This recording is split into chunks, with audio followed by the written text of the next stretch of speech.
Como bien sabemos, hermanos, estamos aquí reunidos para continuar el estudio de este tema que hace ya, estábamos calculando ayer y yo más de 2 años.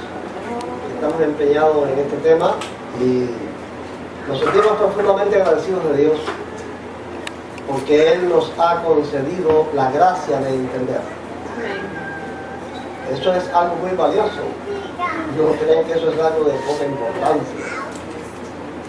Que Dios haga con nosotros lo que hizo el Espíritu cuando Él les hablaba de las Escrituras y les abría el entendimiento para que comprendieran las Escrituras, porque a veces quienes leen las Escrituras y no tienen el entendimiento abierto para comprenderlas.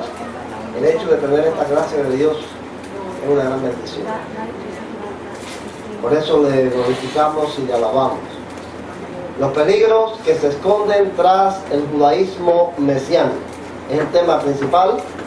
Ahora mismo estamos considerando ya la cuarta y última de las razones por qué detrás del judaísmo mesiánico hay un peligro, y es la judaización rabínica del Nuevo Testamento. Fíjense que es la judaización de los rabinos. No es son las raíces judías, no es simplemente la Torá o el Antiguo Testamento, sino las ideas escritas por los rabinos que se le quieren ahora imponer para darle una explicación al Nuevo Testamento. Y vamos a comenzar con el último de los asuntos que dijimos íbamos a tratar en este tema, y son las fiestas. Porque hay mucho afán, mucho interés, y a veces vemos que con el asunto de las fiestas es que comienza el proselitismo. Yo estaba conversando, el proselitismo del movimiento mesiánico. Yo estaba conversando, no me acuerdo con quién, hace poco, de que, me parece que era con el hijo, no estoy seguro, de que ya el movimiento mesiánico se está perfilando, no lleva mucho tiempo de existencia, pero ya se está perfilando como una nueva religión. El movimiento mesiánico en sí ya no es ni judío ni es cristiano. Ha formado un híbrido donde ya hay una nueva religión. No puede identificarse con el judaísmo porque cree en el Nuevo Testamento, y todas los movimientos judíos o de creencias judías no creen en el Nuevo Testamento. Ni tampoco se puede identificar plenamente con el cristianismo, o sea, con la religión cristiana, porque niega en esencia los grandes principios del cristianismo, que son la creencia en la Trinidad, la divinidad de Jesús, la salvación, la justificación por la fe. Todos estos grandes principios los niegan. Entonces ya uno oye a los rabinos hablar, los rabinos mesiánicos, hablar del cristianismo como algo ajeno a ellos. Ya ellos no son cristianos.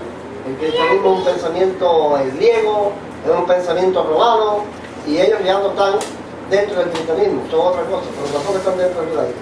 Por eso ya estamos mirando que esta es una nueva religión, una nueva profesión de fe que es muy diversa, muy variada, de acuerdo a lo que piensa el rabino que está enseñando. Pero vamos a ver este asunto de las fiestas, cómo las ven, cómo las practican, dentro del movimiento mesiánico. Antes de continuar, necesitamos remarcar, y yo quisiera remarcar porque este fue el primero de los temas que tratamos aquí. ¿Recuerdan? El primero de los peligros que vimos, ¿cómo se titulaba? La crítica al Nuevo Testamento griego. Por ahí empezamos, porque esa es una base, ese es algo muy fundamental. Por eso necesitamos remarcar uno de los grandes fraudes del movimiento mesiánico, que es la descalificación del Nuevo Testamento para dar suprema importancia a la Torá, o sea, a los 5 libros de Moisés. Ellos descalifican el Nuevo Testamento para que la Torá o los 5 libros de Moisés sea lo principal en medio de su prédica. Y yo quiero poner aquí dos secciones que junté ahí de un video un poco más largo de uno de estos rabinos mesiánicos. Este rabino, no voy a poner todo el discurso, pero este rabino siente una preocupación, y lo que está publicando por internet en el video es una advertencia, es un llamado, porque él dice que cuando dentro del movimiento mesiánico se llega a despreciar completamente, a desechar completamente el Nuevo Testamento, hay mesiánicos que han llegado a desechar a Yeshua, a no creer ya que Yeshua es el Mesías. O sea que en ese rechazo a lo que dice el Nuevo Testamento, porque es griego, porque es romano, porque es un invento de la Iglesia Católica, ellos llegan al punto ya, en ese desprecio al Nuevo Testamento, de que ya ni en Jesús creen. Que ya Yeshua ese no es el Mesías que hay que estar esperando. Entonces este mesiánico, este rabino mesiánico, la preocupación que tiene sobre eso, hace un llamado a que el Nuevo Testamento debe ser creído. Que el Nuevo Testamento es importante, pero fíjense cómo lo hace, pone atención a cómo él defiende el Nuevo Testamento.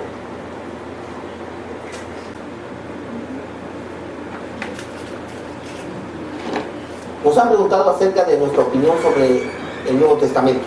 Una pregunta sumamente importante. La cuestión es que cuando nosotros venimos a la Torah comenzamos a despojarnos de muchos conceptos que ya habíamos comprado y los traíamos preconcebidos. Y nos lanzamos a una labor investigativa para saber el por qué creíamos ciertas cosas. Nos damos cuenta, y eso es información accesible a todos ustedes a través de internet, que a lo largo de los siglos el Nuevo Testamento ha sufrido inserciones, muchas intencionadas y muchas sin intención. Por lo tanto, tenemos nosotros textos que en el Nuevo Testamento que han servido a muchos predicadores y pastores evangélicos a grandes discursos y enseñanzas, y a través de encontrar manuscritos más antiguos nos damos cuenta que esos textos nunca existieron. Claro, y por supuesto, para nosotros no son palabra inspirada por Dios. Para nosotros el Nuevo Testamento no es algo que la iglesia cristiana tenía la autoridad para poder ponerlos a la altura de la Tanaj, de Ezequiel, de Jeremías, de Isaías, de los Salmos, de la Torá. Por supuesto que no. Pero son escritos judíos. Son escritos sumamente importantes para nuestro estudio de la Torá. Porque una mentalidad hebrea no es como la cristiana. Y la mentalidad cristiana es, si no es palabra inspirada por Dios, no sirve. En la mentalidad hebrea tenemos escritos que son palabras del Eterno. Y tenemos muchos escritos valiosos, de suma importancia, que aunque no tengan el nivel de los escritos de Jeremías, Ezequiel y Isaías, dicen la verdad. Tenemos el libro de Yashar, tenemos el libro de Enoch, tenemos la Mishnah, tenemos el Zohar, tenemos el Nuevo Testamento y tenemos muchos escritos, siempre y cuando nos ayuden a encontrar el espíritu de la Torá conforme a la enseñanza de su majestad Yeshua, son buenos y son de suma importancia. Recuerden, para todo creyente en su majestad Yeshua, como el Mashiach,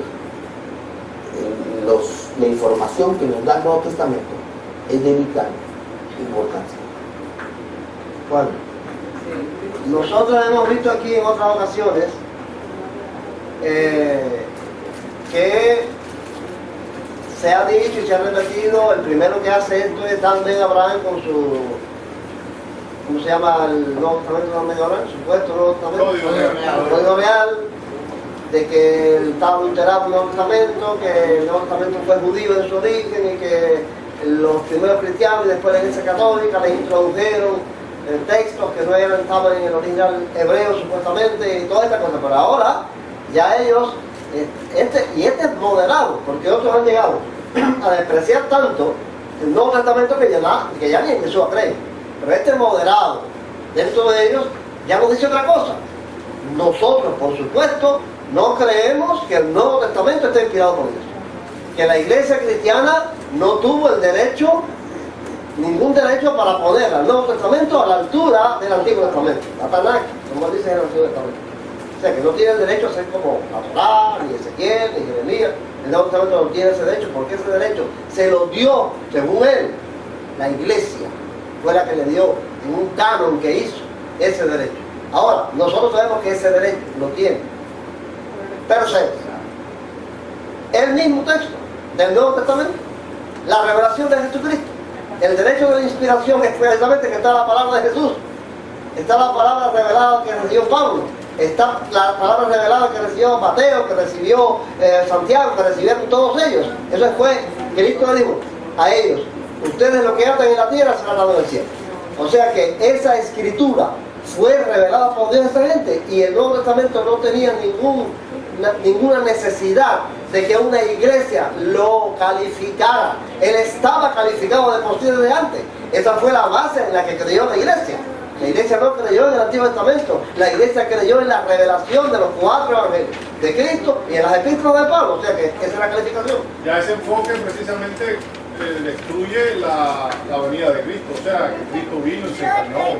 Pues claro, por eso que algunos dicen ellos que han llegado a negar a Jesús, a negar al mismo Jesús.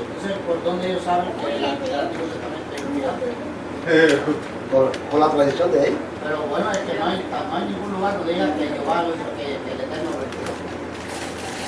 No hay ningún lugar que diga estos libros son la colección de... No, que el Nuevo Testamento sí lo hay, ellos lo saben por el Nuevo Testamento, toda la escritura está inspirada por Dios. Sí, no, pero en el Antiguo Testamento no hay nada que diga que una lista de libros que diga estos son los libros que Yahshua inspiró, porque el Eterno, tú sabes, que Yahvé inspiró. No hay ninguno que lo diga. ¿Quién le dio la autoridad? Esos 39 libros, ¿quién los fabricó? ¿Quién los fabricó? ¿Quién le dio la autoridad? El concilio de ellos, ese fue el concilio de Jamnia. Entonces, el mismo concilio del otro. Ajá, el concilio de Jamnia de los judíos fue el que creó ese canon. Ese fue eso. ¿Quién le dio autoridad? Y de hecho, bueno, que dice que son otros libros, aunque no son inspirados. Ahora, yo quiero que ustedes se fijen en algo que quizás les pasó inadvertido. Fíjense hasta dónde esto está.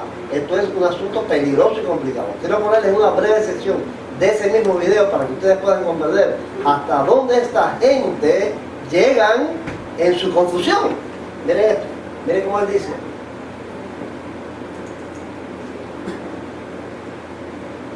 Tenemos la Mishnah, tenemos el Zohar, tenemos el Nuevo Testamento y tenemos muchos escritos. Tenemos la Mishnah, tenemos el Zohar y tenemos el Nuevo Testamento. Me pone el Nuevo Testamento junto con la Mishnah y junto con el Zohar. ¿Qué cosa es la Mishnah? ¿Qué cosa es la Mishnah? El Talmud. La Mishnah es el Talmud. ¿Qué cosa es el Zohar? Es la Cábala. O sea que él me está poniendo el Nuevo Testamento con la misma importancia, el mismo valor que tiene el Talmud y la Cábala, porque son libros judíos todos que pueden iluminarnos. ¿Para qué? Para entender la Torá, porque para ellos lo importante es la Torá. ¿No recuerdan que yo les he dicho desde el principio? Esta gente ve el Nuevo Testamento como un comentario, que para ellos no es lo más importante, no es la revelación plena del plan de Dios desde la fundación del mundo con la venida de Jesucristo. Para ellos no es eso.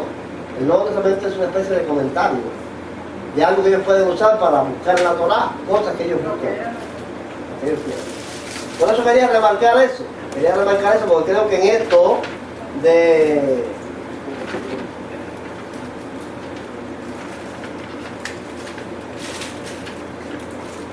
¿Cosa?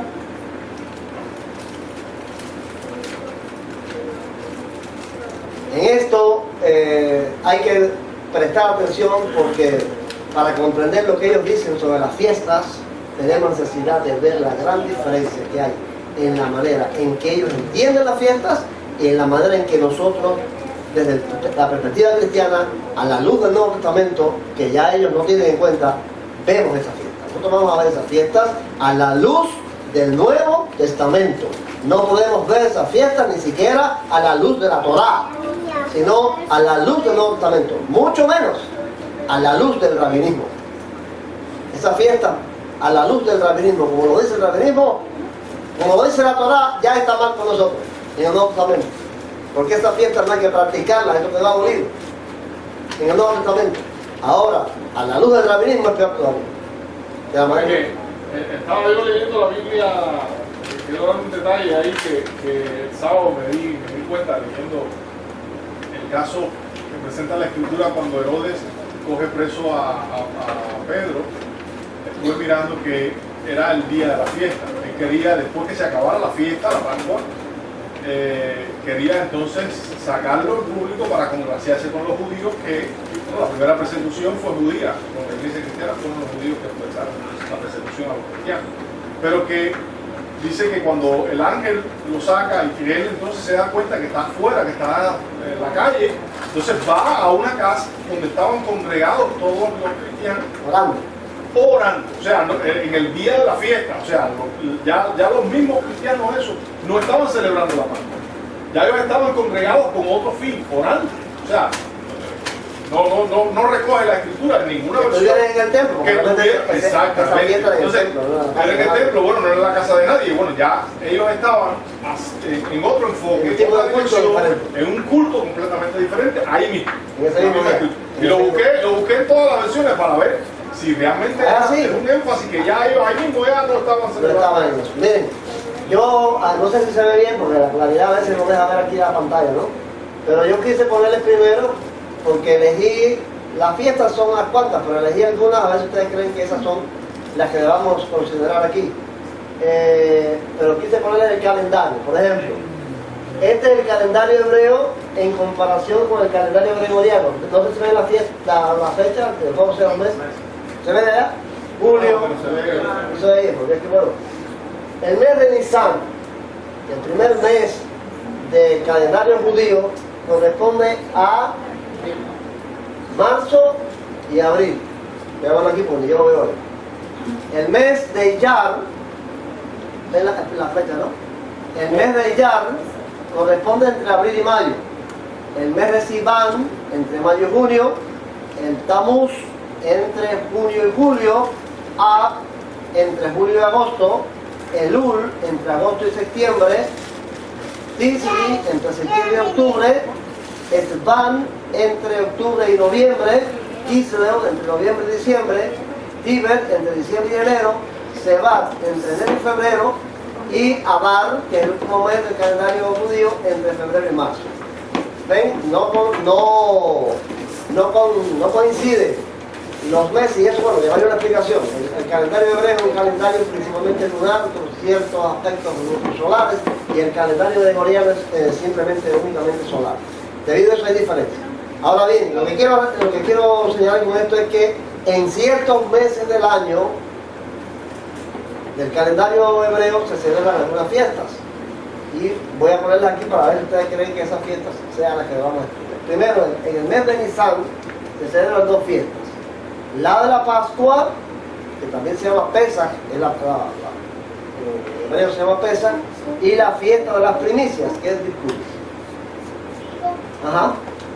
Eso de, ¿qué es lo que dice ahí abajo del Nepal? Que el mando no puede vender aquí los chiquiticos para allá abajo.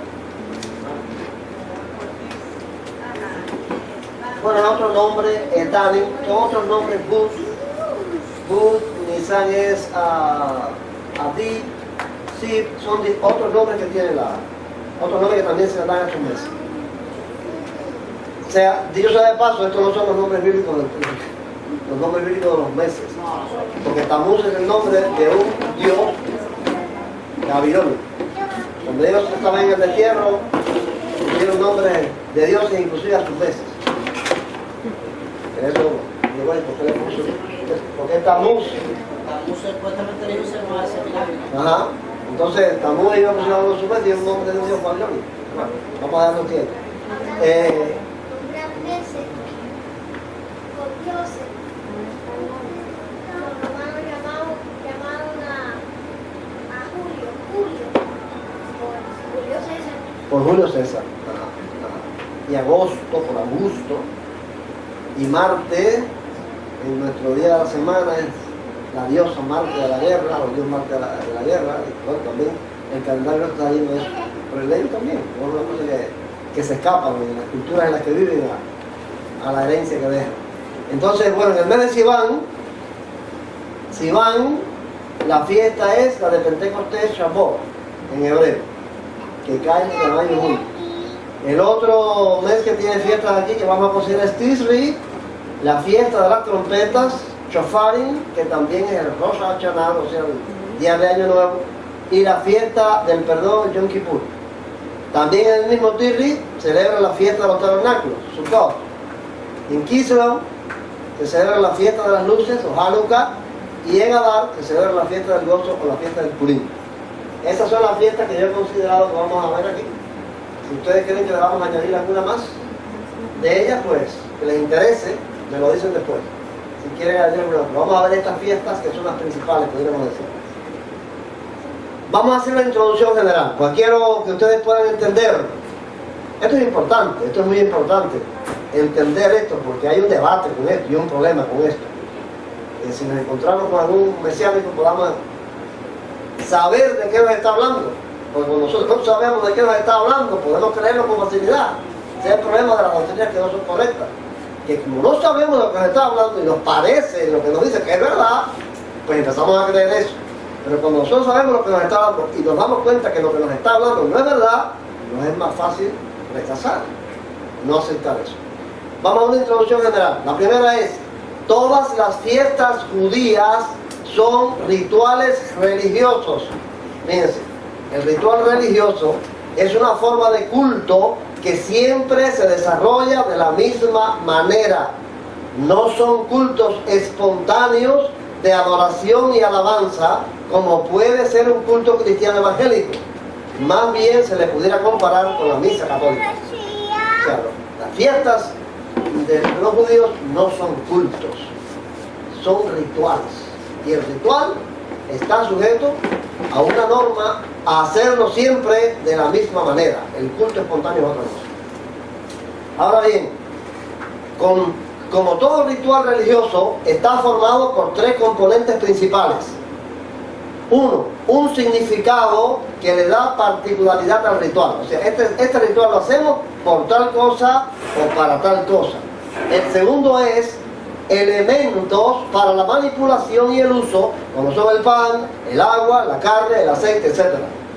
De que hay ciertos elementos que se usan en el ritual. Y lo tercero es un ceremonial, o sea, una forma protocolar o litúrgica para realizar el acto. Este ceremonial siempre va a ser el mismo. Siempre esa norma hay que seguirla. Primero esto, después esto, después esto, después esto, no solamente en lo que se trata, sino en el orden en que debe ir. Así son los rituales. Todas las fiestas judías son rituales religiosos. Por eso la norma que vamos a seguir para explicar las fiestas judías será el análisis de tres asuntos principales: el significado de la fiesta, los elementos que se usan y los rituales que se practican. A la hora de analizar esto vamos a ver esas tres cosas. ¿Cuál es el significado de la fiesta? ¿Cuáles son los elementos que se usan y los rituales que se practican? Y parte de nuestro análisis consistirá en comparar lo que establece la Torá y lo que realmente hacen los judíos mesiánicos en lo que concierne a estos tres puntos. ¿Qué dice la Torá en cuanto al significado de determinada fiesta? ¿Cuál es el significado que le dan los mesiánicos? ¿Qué dice la Torá con relación a los elementos que deben usarse? ¿Cuáles son los elementos que usan los mesiánicos? ¿Y qué dice la Torá concerniente a los rituales, o sea, al culto, al rito, a la ceremonia que debe practicarse? ¿Qué hacen los mesiánicos? ¿Van entendiendo la idea? ¿Cuál va a ser el objetivo de nuestro estudio? Lo haremos con el fin de saber si los judíos mesiánicos realmente lo que observan son significados, elementos y rituales de fiestas bíblicas, o lo que están observando son los significados, los elementos y los rituales de las fiestas judías rabínicas. A la hora en que comparemos qué es lo que establece la Torá con relación a esa fiesta, qué es lo que hacen ellos, podremos descubrir qué es lo que están observando. En la Biblia, ¿son fiestas bíblicas como dicen ellos o son fiestas rabínicas? Y vamos a comenzar con la Pascua en la Torá. O sea, la primera fiesta que vamos a ver es la Pascua. Que también dijimos cómo se llama en hebreo. No. Pesach. Pesach, María. Pesach. En hebreo es Pesach. Es la fiesta principal. Podríamos decir que es la cabeza, la más importante de todas las fiestas. Ahora yo quiero que ustedes escuchen, vamos a ver lo que dice la Torá. Pero yo quiero que ustedes escuchen con atención lo que dice la Torá. Porque después que terminemos de escuchar todos los textos, les voy a hacer algunas preguntas con relación precisamente al significado, a los elementos y al ritual. Estamos tratando de descubrir cuál es el significado de cada fiesta, cuáles son los elementos que se usan, cuál es el ritual que debe ser. Escuchen bien lo que dice la Torá con relación a esto. No sé cómo va a funcionar la Biblia igual. Mira, a ver. Habló Jehová a Moisés y a Aarón en la tierra de Egipto diciendo: este mes os será principio de los meses, para vosotros será este el primero de los meses del año. Hablad a toda la congregación de Israel diciendo: en el 10 de este mes, tómese cada uno un cordero según las familias de los padres, un cordero por familia. Mas si la familia fuere tan pequeña que no baste para comer el cordero, entonces él y su vecino inmediato a su casa tomarán uno según el número de las personas. Conforme al comer de cada hombre, haréis la cuenta sobre el cordero. El animal será sin defecto, macho de 1 año. Lo tomaréis de las ovejas o de las cabras.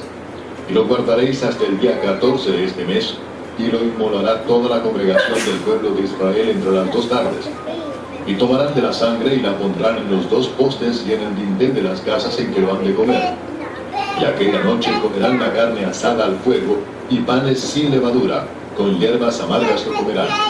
Ninguna cosa comeréis de él cruda, ni cocida en agua, sino asada al fuego, su cabeza con sus pies y sus entrañas. Ninguna cosa dejaréis de él hasta la mañana, y lo que quedare hasta la mañana lo quemaréis en el fuego. Y lo comeréis así: ceñidos vuestros lomos, vuestro calzado en vuestros pies, y vuestro bordón en vuestra mano, y lo comeréis apresuradamente. Es la Pascua de Jehová. Pues yo pasaré aquella noche por la tierra de Egipto, y heriré a todo primogénito en la tierra de Egipto, así de los hombres como de las bestias. Y ejecutaré mis juicios en todos los dioses de Egipto. Yo, Jehová.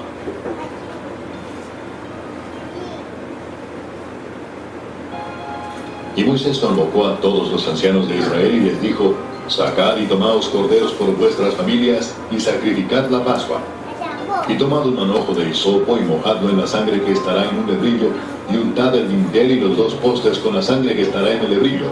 Y ninguno de vosotros salga de las puertas de su casa hasta la mañana.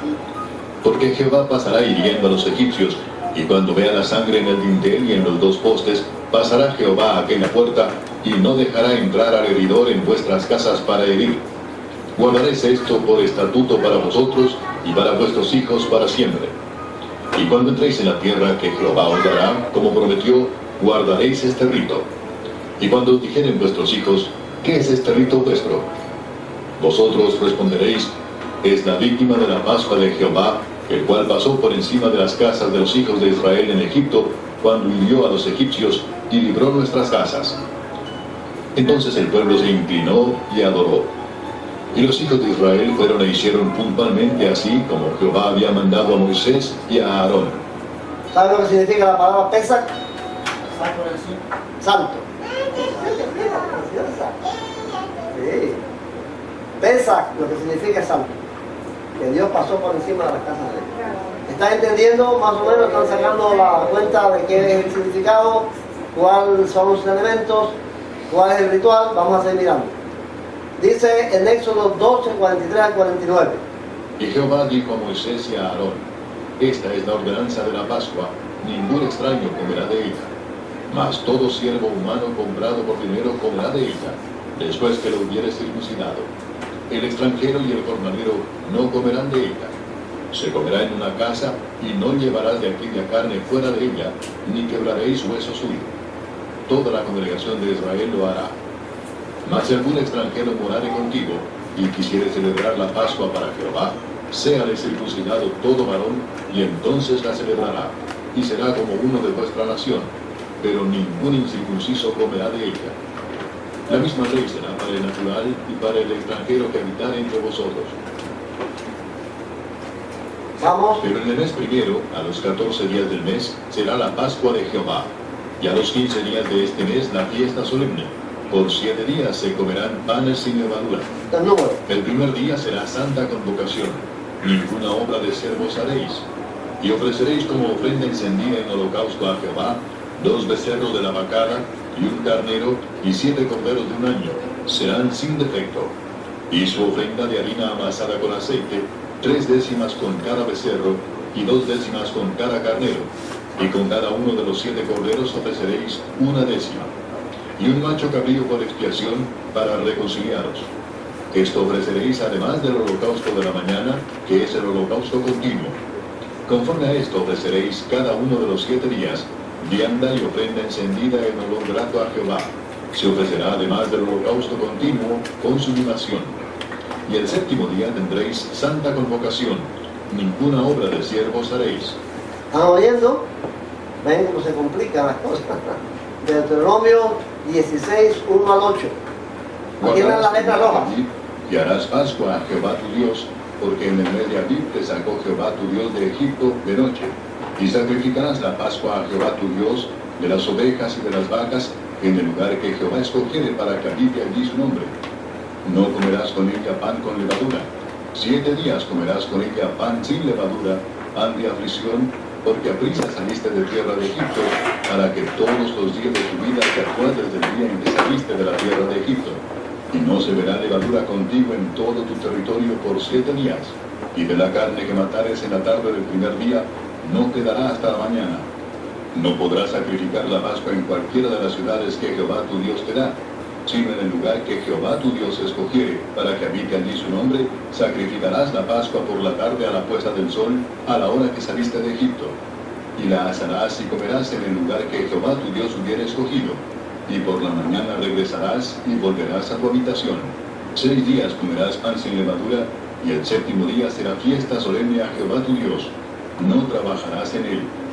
La Torá dice, no podrás sacrificar la Pascua en cualquiera de las ciudades que Jehová tu Dios te da, sino en el lugar que Jehová tu Dios escogiere para que habite allí su nombre. No podrás celebrar la Pascua fuera de ahí. Dice, en el lugar que Jehová tu Dios hubiera escogido, y por la mañana regresarás y volverás a tu habitación. ¿Qué quiere decir? ¿Cuál es el lugar que Jehová escogió? El templo de Jerusalén. Después cerrar la puerta ahí. Si vamos a ajustarlo a lo que dice la Torá. Vamos allá. El significado de la fiesta. ¿Quién me lo dice? Fácil, ese es el más fácil. Sí, ese es el... Claro, como cuando los primogénitos, la muerte de los primogénitos. Ajá, ¿cómo es, David? Cuando la muerte de los primogénitos. Ese es el significado de la Pascua. Ajá. Que Dios pasó por alto Ajá. La salida de Egipto. Y la salida de Egipto. Nosotros vimos que este es para que tú recuerdes el día que saliste. Cuando tus hijos te pregunten en el territorio, ¿qué significa este rito? Este fue el día en que Jehová nos sacó de la tierra de Egipto, que hirió a los primogénitos. Bueno, en sentido redondeando podemos decir que el significado es la salida de Israel de Egipto. Es lo que significa en esencia la Pascua. ¿Ves? La liberación de la esclavitud de Egipto. Ahora bien, los elementos. Ustedes saben que dijimos que un ritual está compuesto de un significado, una serie de elementos, o sea, de cosas materiales para celebrar el ritual, el ceremonial. Ajá. Carnero, la vaca. Había una vaca también metida ahí. Ajá. Bueno, el primero va a ser ese. Carne de cordero, de oveja, de cabra o de vaca. Se mencionan esas 3 clases de animales. En un lugar dice uno, en otro lugar dice otro. Pero cuando vamos a ver, debe haber carne, una carne asada de cordero, de oveja, de cabra o de vaca. Que de cualquiera que sea, tiene que ser macho y hembra. Otro elemento. Hierba. Ajá, ¿cuál más? Pan sin levadura. Bueno, no, son los elementos. Los elementos son la sangre del animal santificado, por eso, aunque la carne es la carne asada, pero también la sangre había que usarla en un ritual. Ajá. O sea, la sangre del animal santificado, el pan sin levadura y las hierbas amargas. Esos son los 4 elementos que deben ser usados en la Pascua. Carne del animal que se santificó, la sangre del animal, el pan sin levadura para comer y las hierbas amargas. Ajá. ¿Qué? La amargura de la esclavitud. Hombre, seguro. Eso es lo que simbolizaba. La amargura de la esclavitud. ¿Dónde lo aprendí? Pues la película de Moisés que era lo que tú marcabas.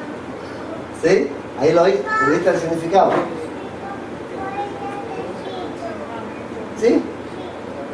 Oh. Ahora el ritual. Es difícil ya crear un ritual porque aquí está todo muy disgregado. Pero yo lo que saqué fueron 17 fórmulas bíblicas, que no vamos a decir tampoco todas, porque yo sé que no se nos puede quedar de letras. Pero hay 17 fórmulas bíblicas para crear el texto. Vamos a ver si podemos decir alguna. Bueno, ya dijo, comer revolucionadamente. Ese fue la que era. Con los zapatos en los pies. Ah, cansado los pies. Encallado de la mano. Encallado de la mano. Encallado de la mano. Eso es. En el mismo horario de la salida de... En el mismo En horario. la tarde. Parada. Ajá, elegir un día y después sacrificar el otro día. ¿Cuál más? A ver, ¿cuál más? Tener un cordero por un año, haberlo criado por un Ajá, año, eso es otra. y sin defecto. Y sin defecto, haberlo criado para esa fecha. Ajá. Quemar todo cuando lo que sobra. Después que lo que sobró no se puede dejar, Se hay puede que dejar para el quemarlo. día siguiente. En un extranjero que no estuviera circuncidado. En un extranjero la circuncisión tenía que ser circuncidada. No podía ser ningún Unirse extranjero. con el vecino si era muy pequeña. Ajá. En la misma lugar que Jehová vive contigo. Ese es un punto importantísimo, que tiene que ser en el lugar que Dios escogiera, no en cualquier lugar, en cualquier ciudad. Bueno, vamos a ver los 17 aquí, ¿no? Se recordaron de bastante.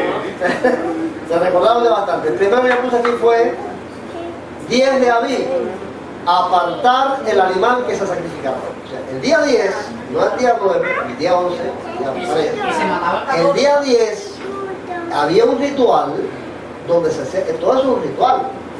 Y no es que va uno allí al corral y dice, vamos a sacar este. No, hay todo un ritual para hacerlo. ¿Ves? Sacar el animal, escoger de entre todas las vacas, las cabras, las ovejas, los corderos, sacar un macho de un año sin defecto, sacarlo y apartarlo. Pero no se mata en ese momento, el día 10.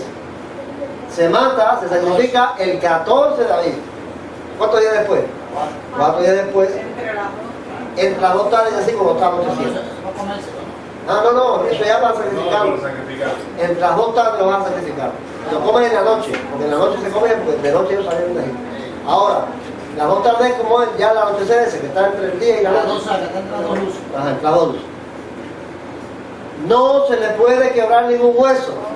Era una de las reglas, o sea, del ritual. Untar con un hisopo la sangre en los postes y en los dinteles. Los dos postes son las dos. Estas dos postes. Estos son los postes. En la parte vertical del marco y la parte horizontal del marco. Es el dintel. El dintel es el poste, el palo de arriba y los dos palos verticales son los postes. Ahí hay que untar sangre. ¿Lo están haciendo? Vamos a ver, eso es lo que dice el ritual bíblico. La víctima tiene que ser asada al fuego entera, con patas, cabeza y entrañas. Lo dice así, todo. Tiene que ser asada, no puede ser cocinada, ni puede ser cruda. Tiene que ser asada al fuego entera, con la cabeza, las patas y las entrañas. ¿Y lo dice ahí? ¿No lo vemos? No se limpiaba entonces. No del pueblo, yo lo calentaba del pueblo. Pero era entera, así que se sacrificaba, se quemaba. Con todo. Dice, la carne se comerá con panes sin levadura y con hierbas amargas. Hay 17 fórmulas. Dice, se comerá en una casa. O sea, no es en la calle, en ningún lugar. Se comerá en una casa en esa fiesta de ahí, de Egipto. ¿Ves? Después cuando se estableció definitivamente la ley es en el templo. No se llevará nada fuera de la casa.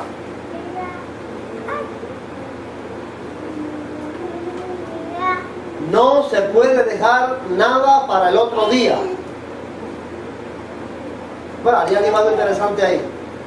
Ellos sacrificaban el cordero, cuando existía templo, sacrificaban el cordero en el templo, pero se lo comían en la casa. A la hora de Semana Pascua, cuando se le daban la fiesta y ahora la comida, ese cordero que se había sacrificado, en lugar de sacrificar el cordero, de matarlo, era en el templo. Pero ellos lo llevaban a la casa y se lo comían en la casa. Ahora, no se puede dejar nada para el otro día. Lo que quede debe ser quemado.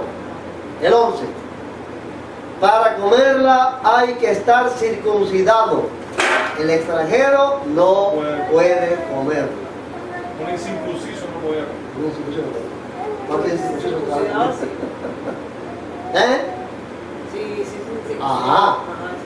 Ese es el asunto. Si algún extranjero, dice la ley ahí de la Torá, quiere comerla, tiene que circuncidarse él y toda su casa.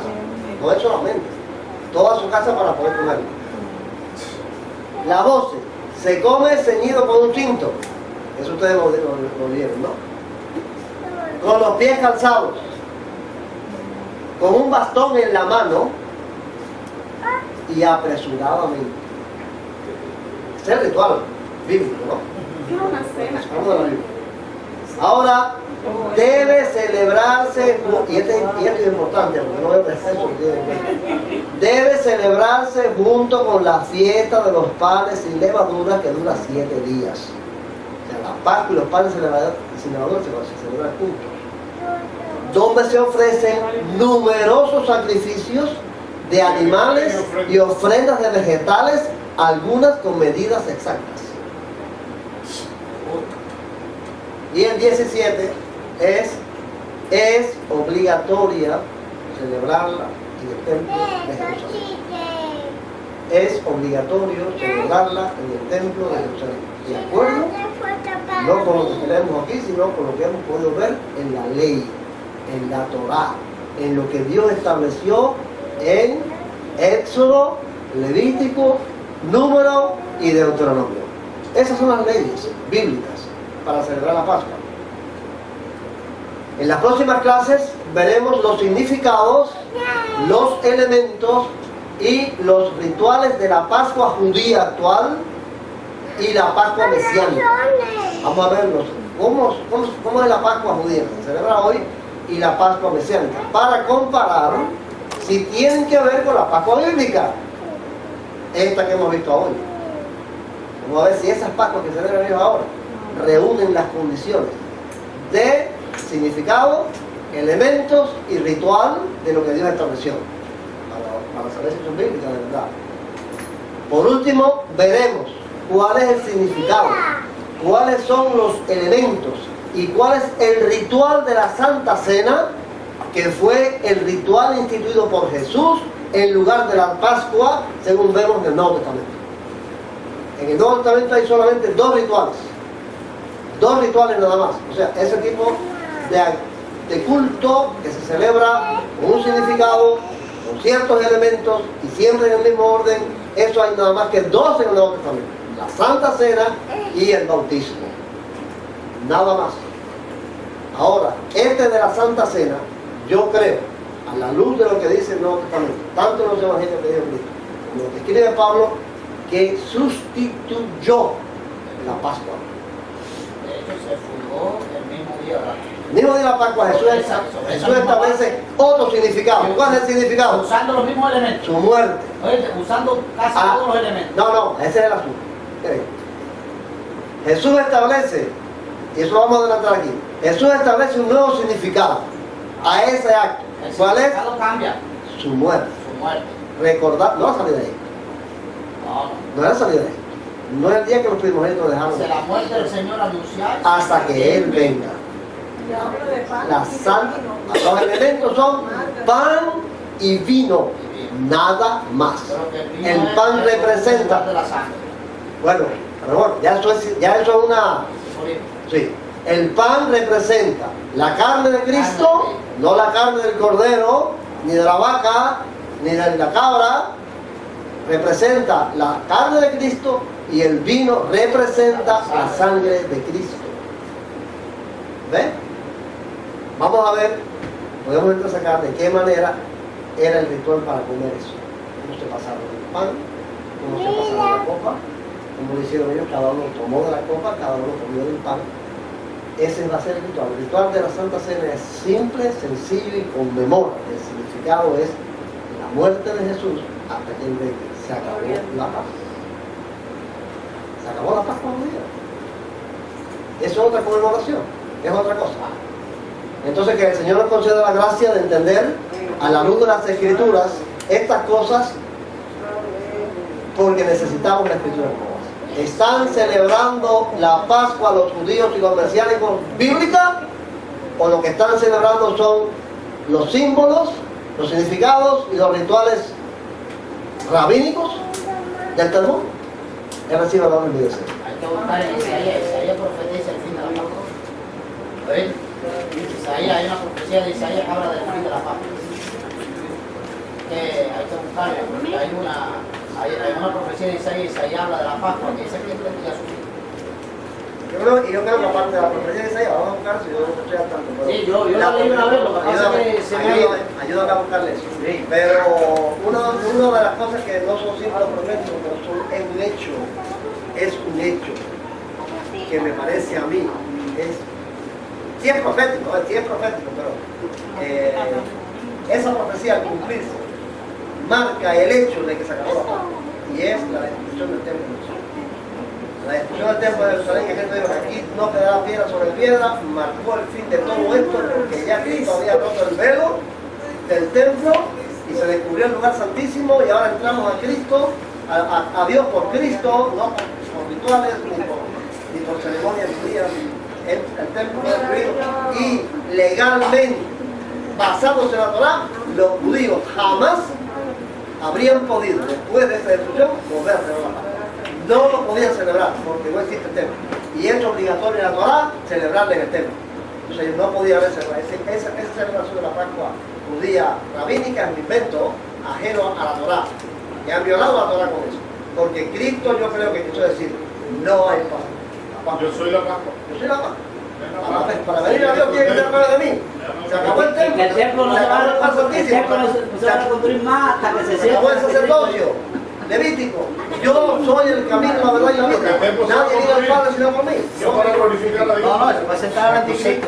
Es precisamente como toda Ya en el periodo de regreso de Israel, eso no Vamos a tratar de entender estas verdades a la luz de la paz.